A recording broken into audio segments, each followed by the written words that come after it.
America's manufacturing glory days and of today's big economic challenges. ProDart is a small family business. It's Harder, the boss. His parents among the workers, trying to keep things going. So we're kind of slow right now. The money's tight. People are complaining that the rent's really high in a lot of places. Just the cash flow isn't there. So I think everybody's starting to become a little more conservative on spending right now.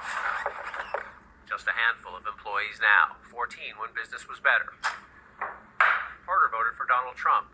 Hears him promise tariffs will bring a new manufacturing boom. But sees the opposite so far. My generation, right now, it's not going to impact, it's going to hurt us. But in the future, for the next generation, it might possibly help them out. But it's impacting the people that are here now, today. You know, that's my thing. In a not good way. In a not good way. This is Pennsylvania's 7th Congressional District. Allentown, Bethlehem, Easton. More rural as you head north and west. Trump won it narrowly last year, and voters like Harder also helped flip the House seat from blue to red. But Harder isn't sure he will vote for the new Republican congressman again. Not sure he will vote at all. He is 55, but had never voted until this past November. You have man-on-man kissing and everything else and all the transgenders. You didn't have that before, you know. There is a God. I'm Catholic. I was just so disgusted just how everything is in this world. You know, it's just going to crap. You gonna stay?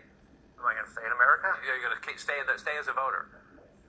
If I feel that things are running properly, yes. If I don't see anything changing, then it really doesn't matter what my vote is. I just think that I now have a way of helping. Michelle Rios is on the other side of the MAGA culture wars. She helps run a DEI program at a local college, helps students with questions ranging from financial aid and tutoring to rumors about immigration crackdowns. Coming from a immigrant household, being a first-gen student, being a woman of color, being Latina, I know that my purpose is to serve, and so it really is a struggle when there are things preventing that. Rios worries about funding cuts for DEI programs, and also to nonprofits she works with in the bustling Latino community here, like this food bank. Then it just instills fear, and I think that's essentially what the last few months have done to people. If you had 1 minute with President Trump, what would you say? I don't think I would want a minute. And that's just being honest. There's a lot of things that come to mind, but I just don't think I would know where to start. She was a student in Trump's first term and says she was constantly on edge. She is trying to stay more calm now, trying to better understand the big jump in Trump's Latino support here. It has to do a little bit with like Latino culture. Sometimes we, don't want to see, women in a certain position or talk to someone that can help you understand information, but not leaving it up to social media, because I think that's also what made a big difference. Gym or art? Family time is what Gerard Babb cherishes most. Babb works here on the Mack truck assembly line. Mack is one of the area's largest employers and says as many as 350 layoffs are coming soon. Babb is fairly low on the seniority list. I was at 171 when they first announced. Now I'm at 218. So you're trying to get to what, 350? At least, if I can get above 350, it'd be perfect. But as long as past 250, I have a chance.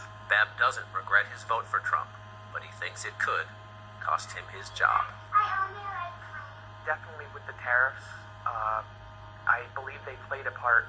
I think that, Donald Trump could have had a little bit more finesse instead of using like a blanket policy over everything. So 4 months in, how would you grade Trump? I'd give Trump right now a B+. I want stuff to happen right now, but I understand that the gears of Washington move very slow. Too soon, he says, to think about the midterms. It's very stressful that I'm gonna be out of work in the near future because I want to provide for my wife and kids. Much more important worries, front and center.